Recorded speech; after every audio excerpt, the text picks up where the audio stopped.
좋으신 하나님이 주시는 은총과 평화가 올해의 마지막 예배를 드리는 사랑하는 여러분들과 함께 하시기를 빕니다. 오늘은 성탄 후 제1주이면서 송년주일로 지킵니다. 예수께서는 세상과 사람들에게 하늘의 은총과 평화를 골고루 나누는 일에 우리를 손과 발로 삼으십니다.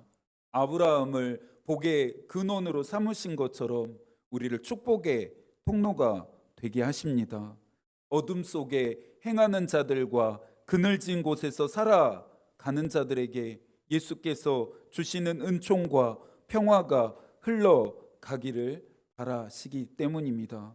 성탄의 은총을 입은 저와 여러분은 예수의 이 마음가짐을 가지고 새롭게 허락되어지는 한 해를 살아가야겠습니다.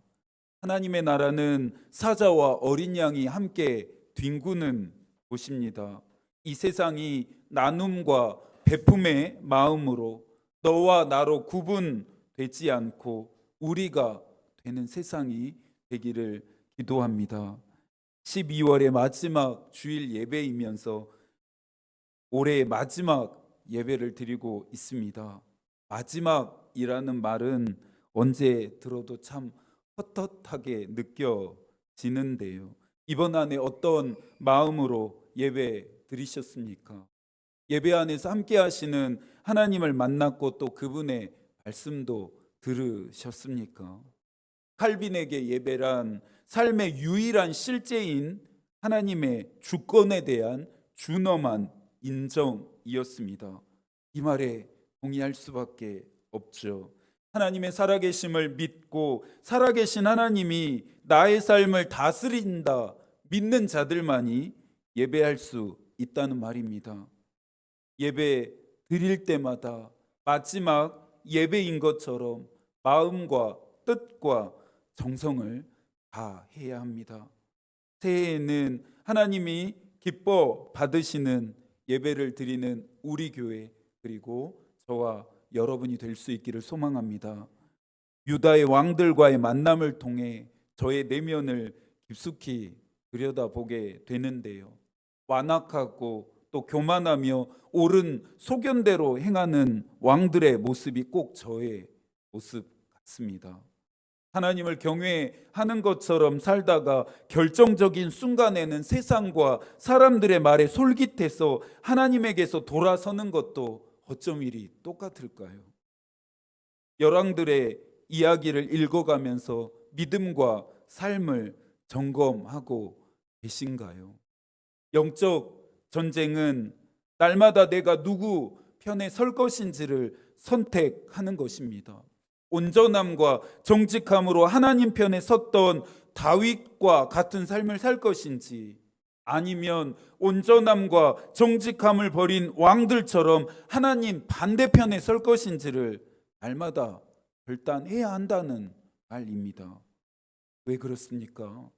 세상과 마귀는 하나님 편에 서지 못하도록 끊임없이 믿음과 삶을 흔들고 밀려나게 하기 때문입니다. 바울도 로마서 12장 2절에서 말했습니다. 너희는 이 세대를 본받지 말고 오직 마음을 새롭게 함으로 변화를 받아 하나님의 선하시고 기뻐하시고 온전한 뜻이 무엇인지 분별하도록 하라. 한 일간지에 실렸던 변별력과 분별력이라는 제목의 칼럼을 읽었습니다. 칼럼의 필자인 고려대 강수돌 명예교수는 앞으로의 시대는 변별력이 아닌 분별력을 요한다 말합니다.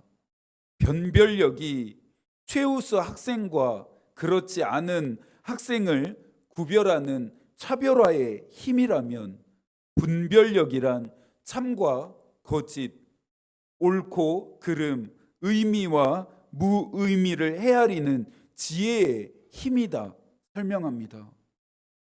사리를 정확히 판단하고 옳은 방향으로 근본 해법을 추구하는 힘인 분별력을 도외시한 채 오로지 타인보다 우위에 서려는 변별력은 지양해야 한다는 것입니다. 그리스도인의 삶에도 능력보다는 지혜가 더 필요하다는 생각을 해 보게 됩니다. 그리스도인으로서 참과 거짓, 옳고 그름, 의미와 무의미를 헤아려야 하는 수많은 도전을 만나기 때문이죠. 이 지혜가 목사인 저에게는 너무나도 절실히 필요한 것 같습니다. 이 지혜는 단순히 인간적인 똑똑함을 말하는 것이 아니죠. 잠언 기자도 말하는 것처럼 하나님이 경외할 때 주어지는 유익이고 선물입니다. 열왕들의 이야기를 통해 저와 여러분이 배워야 하는 것도 바로 이 분별력입니다. 강한 통치력과 군사력이 자신에게서 비롯되었다 착각했던 아사랴의 마음에 교만이 또아리를 틀었습니다. 교만은 아사랴의 모든 생각과 행동을 지배했고 악을 행하며 범죄하게 했습니다.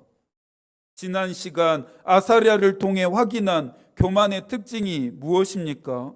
해야 할 일은 하지 않고 해서는 안 되는 일을 한다는 것입니다. 아사랴는 하나님의 도우심으로 인해 왕권과 국력이 강력해졌음을 인정해야 했습니다. 또한 왕으로서 모든 일을 할 수 있지만 하나님이 정하신 질서를 넘어서지는 말아야 했습니다. 돌이킬 기회가 있었습니다.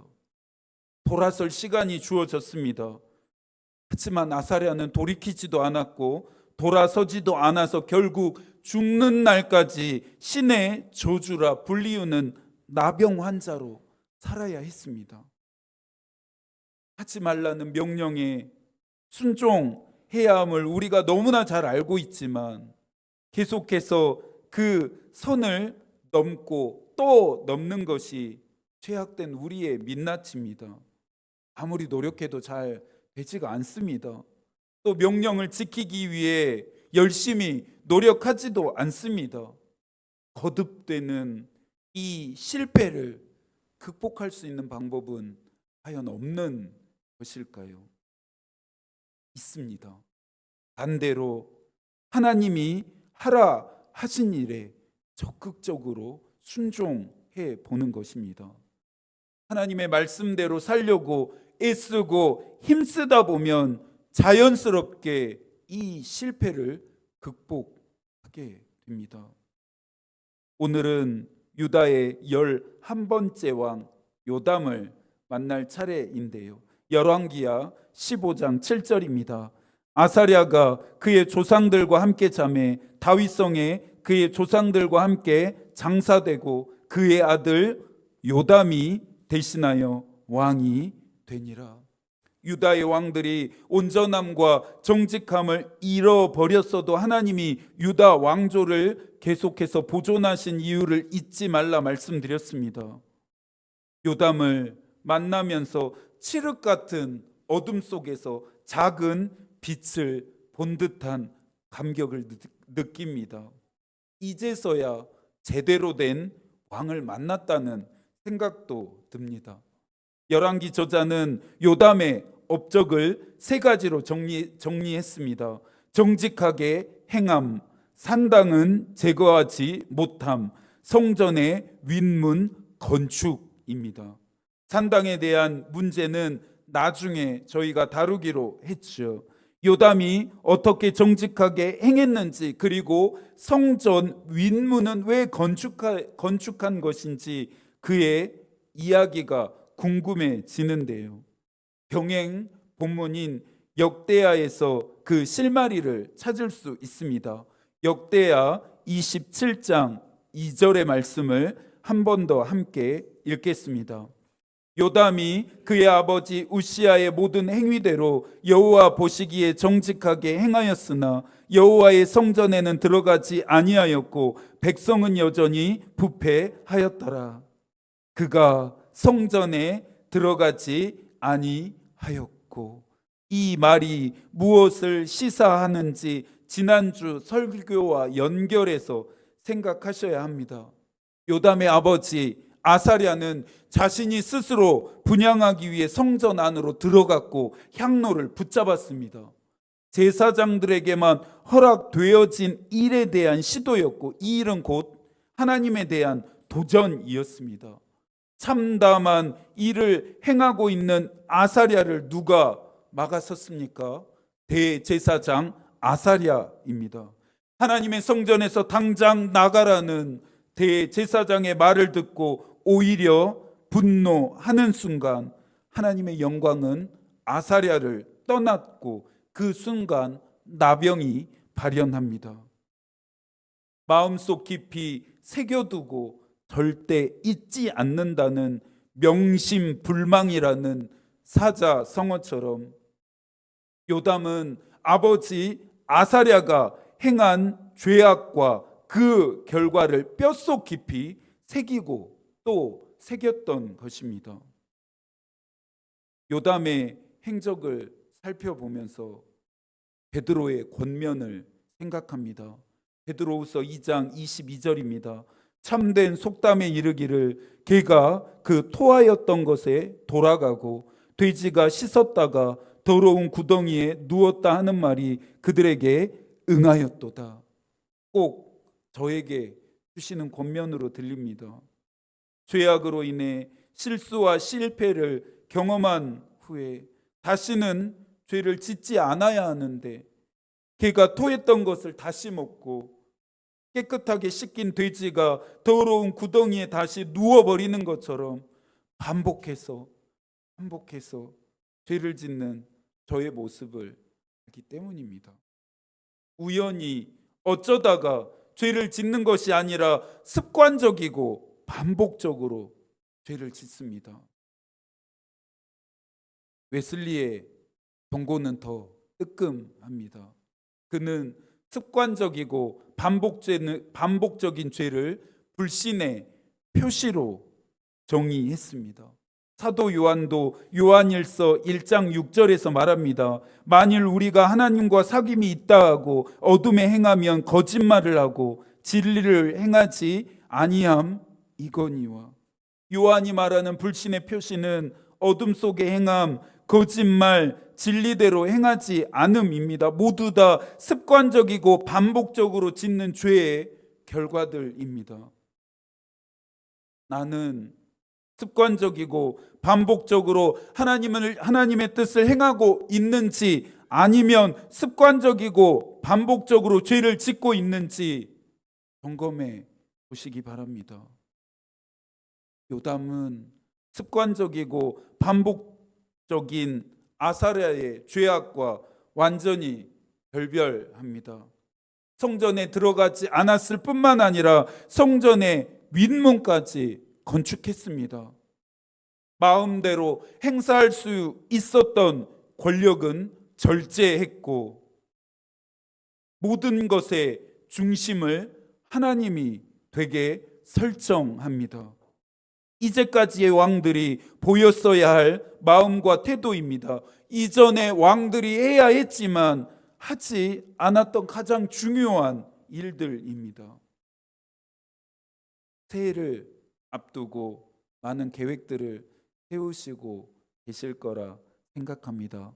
또 많은 기도의 제목들도 있으실 텐데요. 여러분이 내신 신년 기도 제목 카드를 보면서 박중한 책임감을 느끼고 있습니다. 내 인생이라고 해서 내 마음대로 살 것이 아니라 하나님을 중심으로 살 수 있는 여러분들이 되기를 축복합니다. 하나님의 마음과 하나님의 뜻을 따라 내년 안에도 여러분들이 아름답고 진실한 삶을 사실 수 있기를 축복합니다. 이것이 새해를 기대하고 또 기다리며 계획하는 우리의 마음과 태도여야 하겠죠.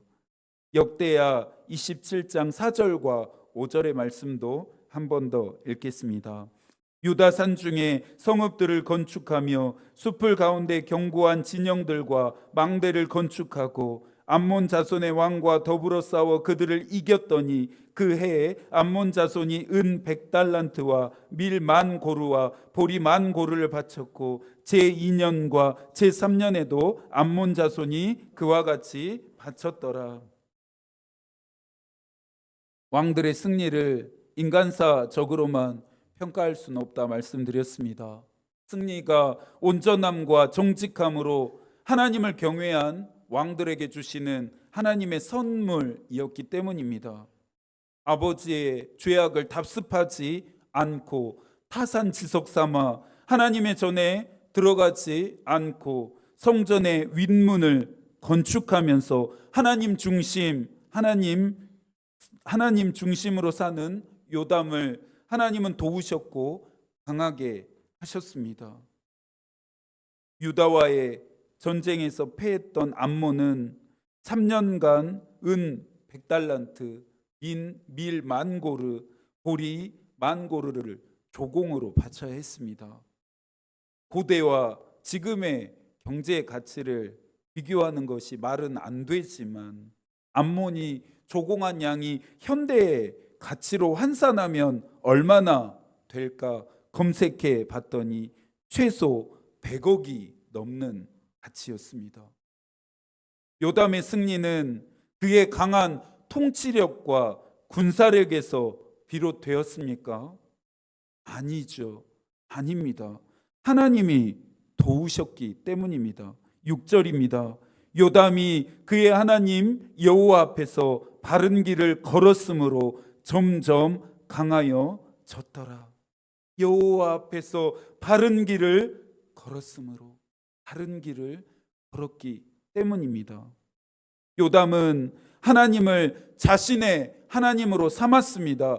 유다의 하나님, 선대 왕들의 하나님이 아닌 나의 하나님이었습니다. 이것만으로도 살아있는 요담의 믿음의 상태를 확인할 수 있습니다. 성서를 읽어가면서 믿음의 선조들의 하나님, 또 설교를 들으면서 목사님이 가르쳐 주는 하나님, 또 다른 사람들이 체험한 하나님에 대해 듣는 것도 너무나 필요하고 중요합니다. 그런데 이것만 가지고 우리의 믿음은 성장하지도 않고 성숙할 수도 없습니다. 나의 하나님 되심을 경험해야 합니다. 내가 경험한 하나님의 이야기가 있어야 합니다. 나의 하나님 되심을 경험하는 것이 중요한 이유는 서두에서 언급했던 것처럼 죄악뿐만 아니라 믿음을 흔들고 밀려나게 하는 도전으로부터 승리하게 하는 힘이 여기에 있기 때문입니다. 실패와 패배에 찌든 인생이 아니라 날마다 이기는 삶을 살게 합니다. 이번 한 해 하나님의 함께 하심에 대해 할 이야기가 있으십니까? 응답하신 기도의 제목이 있다 이야기하실 수 있으신가요? 내가 직접 경험한 하나님의 역사에 대한 이야기가 여러분들 있으신가요? 블레셋 군대가 이스라엘을 침략합니다. 블레셋을 이끄는 장군의 이름은 골리앗이었습니다. 성서가 말한 대로라면 그의 키는 3m에 가까웠고 최신식 무기로 중무장을 했습니다. 골리앗 한 사람의 위용 앞에 이스라엘 모든 군대가 전의를 상실합니다. 자신과 싸워보자 말하는 골리앗 앞에 그 누구도 나서지 못합니다. 고대 근동에서의 전쟁은 자신들이 섬기는 신들의 싸움을 의미했는데요. 골리앗은 자신과 싸우기 위해 이스라엘에서 아무도 나서지 않자 이스라엘의 하나님을 모욕합니다.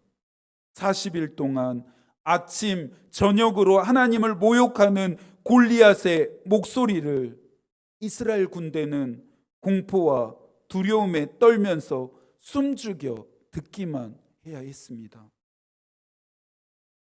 아버지의 심부름으로 전쟁에 나간 형들에게 도시락을 전해주기 위해 이 전장에 다윗이 오게 됩니다. 다윗은 전장에 울려 퍼지고 있는 하나님을 모욕하는 소리를 듣자마자 공포와 두려움을 느낀 것이 아니라 분노했습니다. 감히 어떤 놈이 살아계신 하나님을 모욕하는 것인지 참을 수가 없었습니다.